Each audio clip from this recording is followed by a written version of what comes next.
जालन्यामध्ये कष्टकऱ्यांसाठी लढा देणारे ॲडव्होकेट भास्कर मगरे लोकसभेच्या रिंगणामध्ये उतरले आहेत। शिवसेनेच्या या दलित आघाडीच्या जिल्हाप्रमुखांनी लोकसभेला अपक्ष उमेदवारी अर्ज दाखल करून दानवेंच्या अडचणीत वाढ केली। मित्र पक्षातीलच दलित आघाडीच्या भास्कर मगरे यांनी दानवे यांना आव्हान देत रॅली काढून अर्ज दाखल केलाय। त्यामुळे जालन्याची निवडणूक अजून रंगतदार होत असलेली पाहायला मिळते।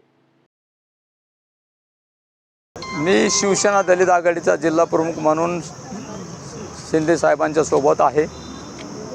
मात्र आज दिनांक 22/4/2024 रोजी मी माझ्या समर्थकासह लोकसभा जालनाचा फॉर्म भरलेला आहे। लोकसभा जालनाचा फॉर्म भरत असताना मी गेल्या अनेक वर्षापासून शिवसेना दलित आघाडीचा जिल्हा प्रमुख म्हणून काम करत असताना जिल्ह्यामध्येच नव्हे तर मराठवाडा विभागामध्ये माझं फार मोठं काम आहे आणि त्यामुळे माझ्या समर्थकांचा फार मोठा आग्रह आहे।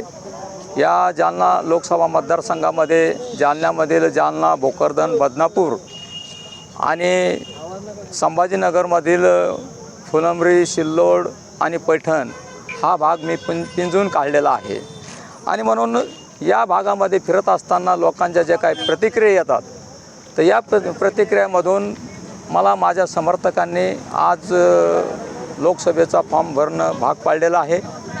कारण मी उच्च शिक्षित आहे आणि तळागाळातल्या माणसापर्यंत पोहोचलेला आहे।